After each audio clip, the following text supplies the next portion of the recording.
I think it's very important for people from the West and the Islamic world to understand the very different ways in which they view these things. In the West, over the last 300 or 400 years, it's as though religion has been privatized. It's something for the individual themselves. It's not really the way society as a whole is run. Whereas in the Islamic world, it's not a separate issue. It's the whole way of being. The word deen is sometimes used to describe it. You translate that into English as religion, you miss some of the importance of this whole concept. And it seemed to me that a conversation between East and West is really important so that we understand the very different bases on which we're operating. And then perhaps we can find an agreed way to function together. Sometimes people see this very much in terms of setting down a series of protocols.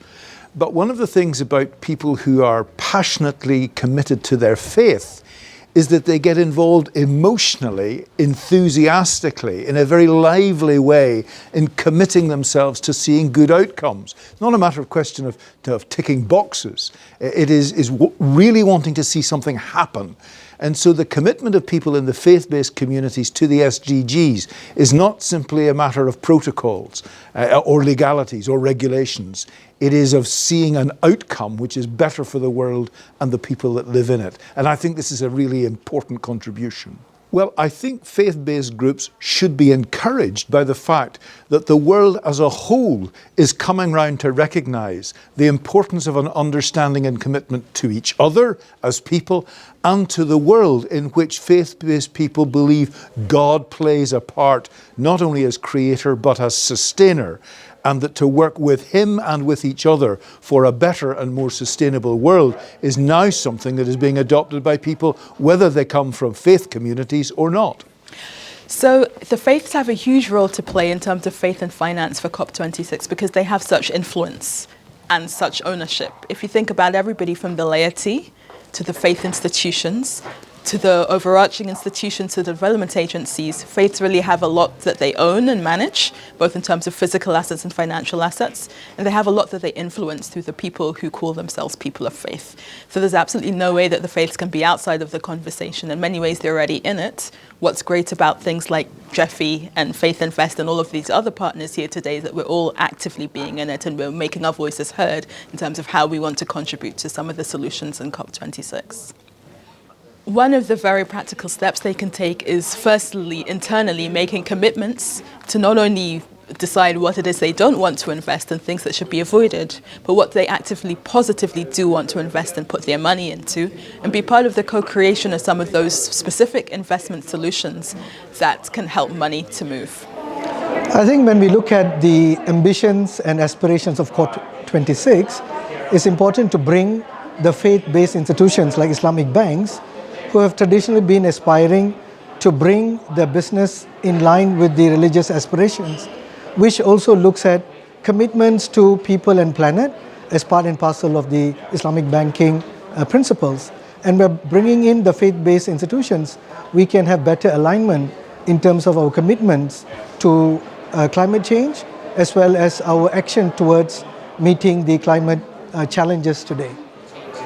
I think there are three areas we can focus on.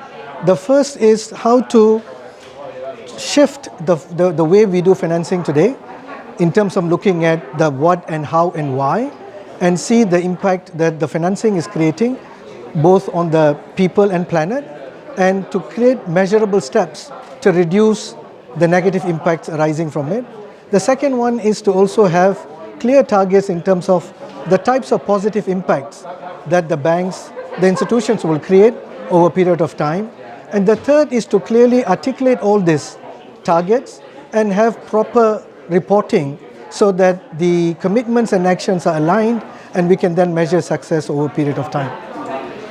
I think it's absolutely essential that COP26 addresses issues from a faith-based perspective, because much of the world actually are from a faith-based community and they look at life through a faith-based lens. Much of finance, we talk about Islamic finance, it's growing at an exponential rate, but also the products that people look at and the help that they receive is given through the lens of finance. So through Islamic finance, for example, you have things like charitable giving like zakat or waqfs, which are tools which can actually assist people. So it's important we address issues by looking at the communities that they're serving. The role Islamic finance specifically can play in advancing the SDGs is actually quite pivotal. Islamic finance by its nature is about ensuring that there's, attributes of sustainability, responsibility baked in. But in addition to this actually is the social outcomes and the good outcomes that can be achieved through Islamic finance.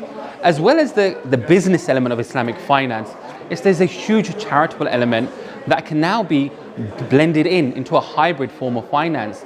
So we look at zakat, we look at waqf, we look at general sadaqah or charity that's given. It's about actually how do we use these forms of giving and put in a mechanism to actually transform people's lives and achieve a sustainable and social good outcome. Also within this is looking at the environment. When you remove interest from financing, you're moving away from a condition of future discounted value and net present value. And so you're looking at actually enhancing and sustaining the way we produce stuff as well. And this is a huge impact. So Islamic finance touches a lot of these points and actually can have a completely, a completely integrated way of meeting SDG requirements as well. Question, are faith groups doing enough? I would say across the board, we can all be doing a lot more.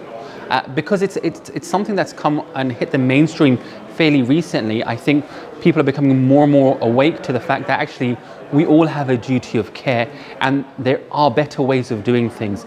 It's the status quo at the moment that there isn't a consideration for SDGs and the environment in terms of how we do our transactions.